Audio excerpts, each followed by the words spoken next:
నెల్లూరు నగరంలో మైనార్టీలను ప్రధాన పార్టీలు కరివేపాకులాగా వాడుతున్నాయా? ఎన్నికల వరకే ఈ పార్టీలు మైనార్టీలపై ప్రేమ కురిపించాయా?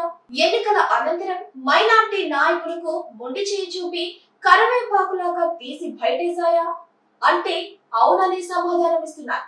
నెల్లూరు రూరల్ సిటీ నియోజకవర్గాల్లో 85,000 వరకు మైనార్టీ ఓట్లున్నాయి.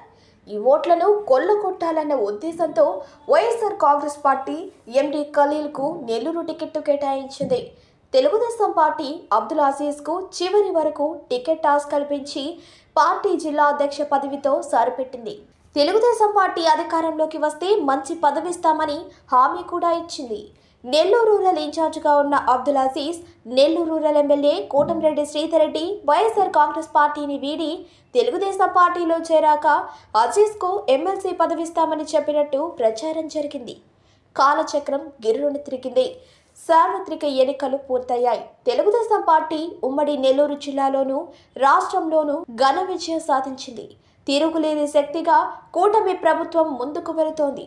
అయితే ప్రధాన పార్టీలైన తెలుగుదేశం, వైసీపీ పార్టీలు మైనార్టీల మాటలు మరిచాయి, హామీలను పక్కన పెట్టాయి. నెల్లూరు మేయర్గా పనిచేసి జిల్లాలో వైఎస్ఆర్ కాంగ్రెస్ పార్టీ హవా కొనసాగుతున్నప్పుడు తెలుగుదేశం పార్టీని అందరూ లైట్ తీసుకున్న సమయంలో అబ్దుల్ అజీజ్ జిల్లా అధ్యక్ష పదవిని చేపట్టి జిల్లా నలుమూలల పార్టీ కార్యక్రమాలు నిర్వహించారు. పార్టీని అధికారంలోకి తీసుకుని రావటమే లక్ష్యంగా అబ్దుల్ అజీజ్ పనిచేశారు.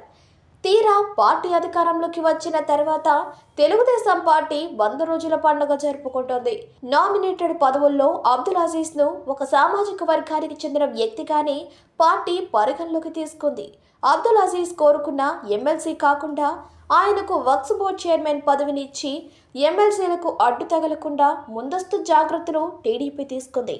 ప్రస్తుతం నెల్లూరు నగరంలో తెలుగుదేశం పార్టీలోని వైసీపీ పార్టీ కార్పొరేటర్లు, ముఖ్య నాయకులు గుంపులుగా చేరుతున్నారు.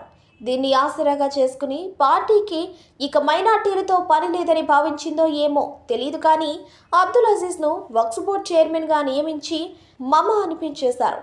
వైఎస్ఆర్ కాంగ్రెస్ పార్టీ నెల్లూరు సిటీ టికెట్ ఇచ్చిన ఎండి ఖలీల్ను పక్కన పెట్టి ఆయనకు రాష్ట్ర మైనార్టీ కార్యదర్శిగా పదవిచ్చి కరివేపాకులా వాడేసింది.